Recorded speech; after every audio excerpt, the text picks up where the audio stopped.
Hi, my name is Rebecca. My pronouns are she, her. I'm a certified personal trainer and fitness instructor. This is my houseplant Barbara, and welcome back to our channel where we normally lead inclusive movement classes, but today we are chit-chatting. So these are the top 3 exercises my personal training clients hate and what we do instead. So to kick it off, every time I do an intake with a new personal training client, I ask them, what are your no-go movements? Which exercises fill you with dread? What do you absolutely never want to do again? Why is this important? Because I'm not trying to program exercises that my clients hate in their sessions with me. My goal is to make movement as enjoyable as possible for them. So if there are specific exercises that they don't like for whatever reason, I'm not going to program those, at least at first. There are so many reasons why you might hate an exercise. Maybe it causes you physical pain. Maybe it reminds you of high school gym class. Maybe it's embarrassing for you. Maybe it just feels uncomfortable in your body and you don't enjoy it at all. These are all things I want to know before I start programming for any client. But over the time I've spent training clients, I've noticed that a lot of people answer with the same exercises. So here we go. 3 exercises my clients hate. First one that comes up all the time, of course, is burpees.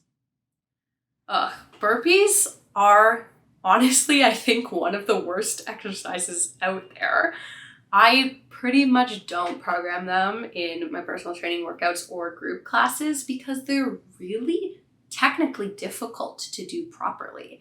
You have to be able to confidently jump down to the floor, jump out into a plank position, do a push-up, jump back in, and get up quickly. That's really hard to do. All of those pieces are hard to do.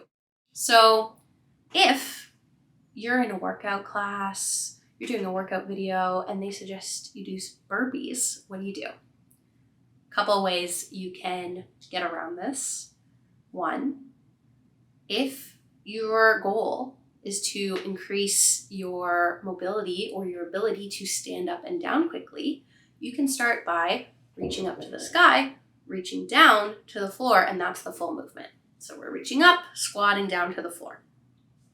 If your goal is to maybe get a push-up or a couple push-ups, you can, instead of doing a full burpee pattern, we can take it as a push-up instead. Or something I've done really successfully with one of my clients is we use a window ledge or anything sturdy like a wall or a piece of furniture, and we elevate the movement. So we're still doing the full movement pattern of the burpee, but we don't have to jump all the way down to the floor. So lots of options to swap for your burpees. Don't be scared. Or of course, and I'm going to say this a lot, don't do them. Swap them for a different exercise entirely. Exercise number 2 that my clients absolutely hate, similar actually, are push-ups. Push-ups are, I find, really emotional for a lot of us, myself included, because a push-up, as we consider a traditional push-up, so on the floor, on your feet, knees are above the floor, full range of motion all the way, almost touching the floor, just hovering above the floor, pushing all the way up. That's a really challenging movement. And a lot of people don't necessarily have the upper body strength or the coordination to just like jump down, jump and give me 20 or whatever. Like it seems like from, I guess, culture and just our general idea of like working out and fitness that push-ups are standard, but really they are a complex, difficult movement. So again, if somebody says, drop and give me 20, what do? Lots of options here. 1, we can swap it for a different push exercise. So maybe you have some dumbbells and we can swap it for a chest press. It's still working your chest. You're still working on pushing, but you don't necessarily have to move your full body weight to gain the benefits of strengthening your upper body. So that's an option. Or again, too, we can elevate that movement. So maybe instead of getting down to the floor, we're doing a push-up from a wall. I love that variation. That's what I do when I'm taking a fitness class. Or even if you have a chair, again, a piece of furniture, a bench, something with an elevated surface, that's going to make the movement a little bit easier. I say easier, but realistically, you're lessening the pressure. You have less weight that you have to move through the range of motion. So that's an option too. Third and final exercise my clients always tell me they hate, this comes up a lot actually, is mountain climbers.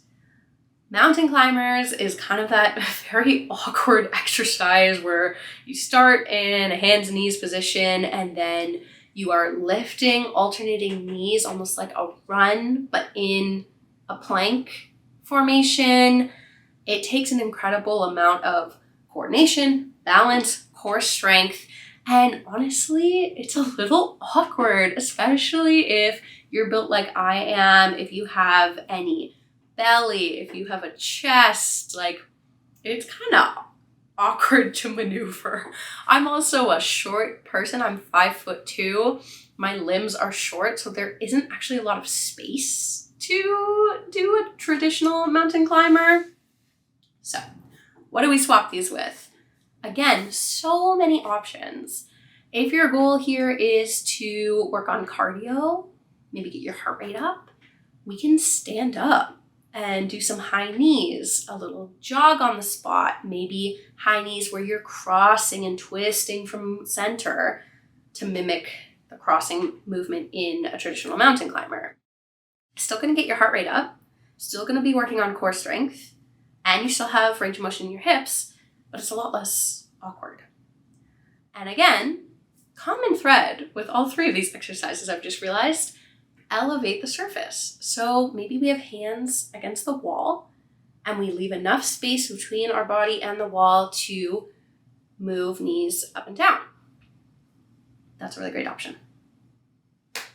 Okay, those were the top 3 exercises my clients hate. And I want to leave you with a very important reminder. So for 99% of us, there are really no exercises that you have to do. There are a couple caveats, of course. If you are a professional athlete, your training is going to be pretty specific. If you're recovering from an injury and you're working with a physical therapist, they're going to prescribe you specific exercises that you're going to want to listen to. But outside of that, if you are just going to a workout class, if you're following a workout on YouTube, really, there are no exercises that you have to do. So keep that in mind. You can always swap an exercise for something else. A good fitness instructor will be happy that you take a modification and that you're doing something that feels right for you. And of course, in a video, they don't know. So do your own thing. Be confident, advocate for yourself, take movements and modifications that feel right for you. And if you hate burpees like me, don't do them.